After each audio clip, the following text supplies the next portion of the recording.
Marc Aurèle s'est engagé à vivre une vie vertueuse en suivant la philosophie stoïcienne. Contrairement à de nombreux empereurs romains, il a évité les excès, tels que la consommation excessive de vin ou la participation à des événements cruels au Colisée. Dans le stoïcisme, on apprend à faire la différence entre ce qu'on peut contrôler et ce qu'on ne peut pas. C'est un enseignement d'Épictète et de Sénèque. La plupart des choses, en dehors de nos actions directes, sont hors de notre contrôle. Le problème survient quand on met trop d'émotions dans des choses qu'on ne peut pas changer. Ça peut rendre la vie compliquée et générer de la frustration.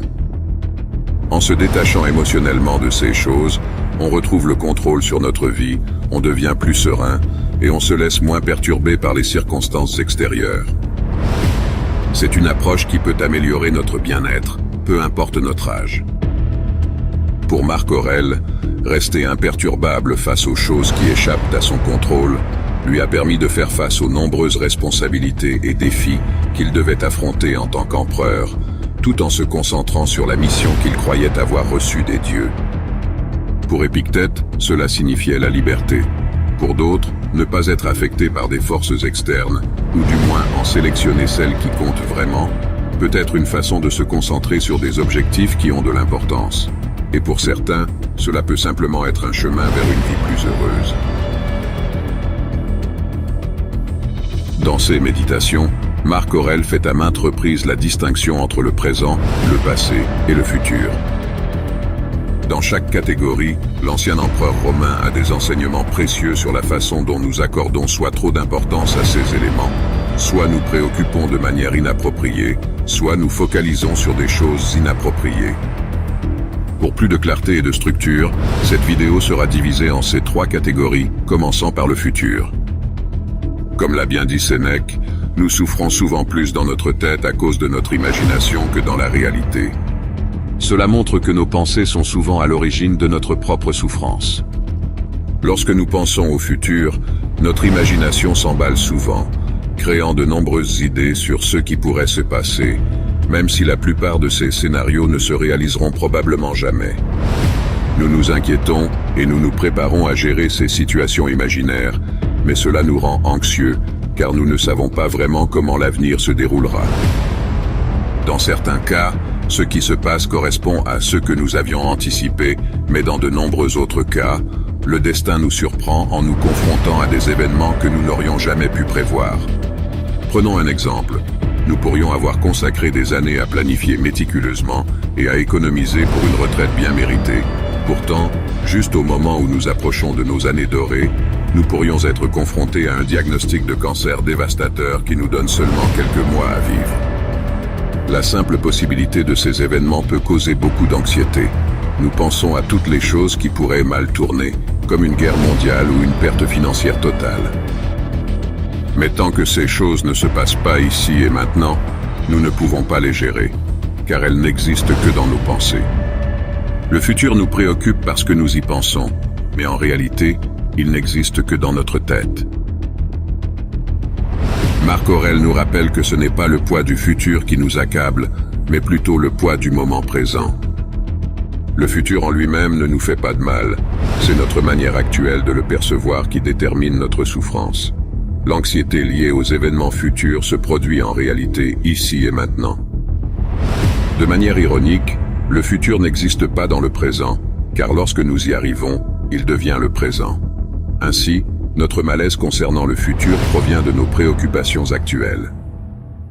Quand on s'inquiète trop du futur, la vie devient difficile, car on souffre à l'avance en imaginant ce qui pourrait arriver, ce qui influence notre présent. Alors, que nous dit Marc Aurèle à ce sujet? Il nous dit de ne pas laisser le futur nous perturber. Cela ressemble à l'idée d'aimer notre destin, en étant convaincu que nous pourrons faire face à ce qui nous attend quand le moment sera venu. Passons maintenant au passé. Marc Aurèle nous rappelle que la vie passe rapidement et que le passé est définitif. Comme le futur, nous n'avons aucun pouvoir sur le passé. Marc Aurèle résume cela en disant « L'homme ne vit que dans le présent. Tout le reste est soit passé, soit à venir. La vie est courte. » Le passé n'a que peu de signification dans le présent, car nos souvenirs peuvent être déformés et souvent influencés par des perspectives personnelles ou par celles d'autrui.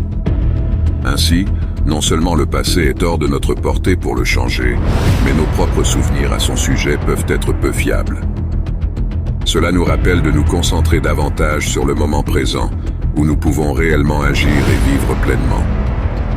Nous persistons dans notre attachement émotionnel aux événements passés, les rejouant fréquemment dans nos pensées, revivant ainsi l'angoisse qu'ils nous ont autrefois infligée.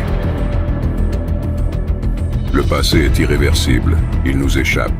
Ce qui importe, selon Marc Aurèle, c'est notre attitude envers le passé. Plutôt que de regretter comment nous aurions pu agir différemment, il nous invite à nous concentrer sur notre manière de réagir. Les événements passés peuvent être difficiles, mais notre réponse à ces événements est ce que nous pouvons contrôler. Et pour finir, le présent. Marc Aurèle nous rappelle souvent que le moment présent est le seul endroit où nous pouvons agir. C'est comme notre point d'observation, d'où nous pouvons regarder le passé et le futur, même s'ils sont vastes et mystérieux. Pour lui, l'essentiel était de rester ancré dans le présent et de se concentrer sur ce qu'il pouvait vraiment contrôler, le moment présent.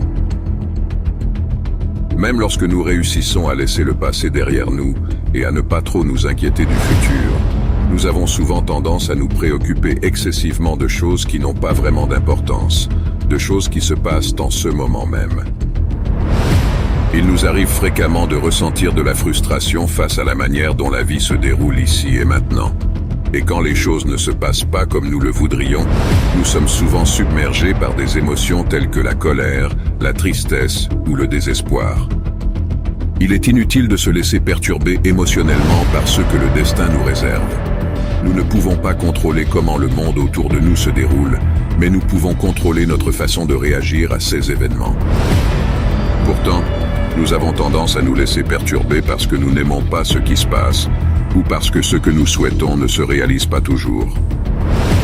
Marc Aurèle disait que nous ne devrions pas lutter contre ce qui nous pousse à agir. Il comparait cela à des bêtes se débattant lorsqu'elles sont sacrifiées, ce qui est inutile. Il voulait dire que certaines choses, comme les guerres, les catastrophes naturelles et le vieillissement, sont inévitables. Nous ne pouvons pas non plus forcer le monde à répondre à nos désirs. Souvent, nous gaspillons du temps et de l'énergie à résister à ces réalités inévitables, ce qui nous rend en colère ou tristes. Parfois, nous nous accrochons fermement au présent, craignant de le laisser partir, mais la nature suit ses propres lois, et si nous nous opposons ou ressentons de la tristesse ou de la colère, nous ne faisons que fuir. Nous devrions plutôt accepter ces lois, les comprendre et les utiliser à notre avantage au lieu de gaspiller notre énergie à résister.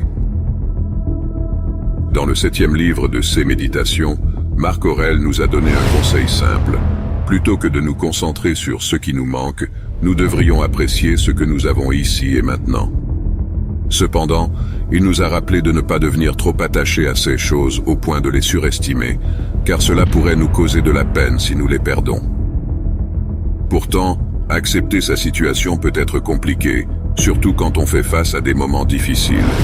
Mais l'adversité ne doit pas nous pousser à réagir de manière paniquée. Au contraire, c'est une occasion de mettre en pratique la vertu, c'est-à-dire d'appliquer la philosophie stoïcienne dans notre vie. Selon les stoïciens, ce qui compte vraiment, ce n'est pas la chance ou les circonstances extérieures, car elles sont souvent hors de notre contrôle. Ce qui compte, c'est comment nous réagissons aux situations qui se présentent à nous. C'est cela, selon Marc Aurèle, qui devrait être notre priorité.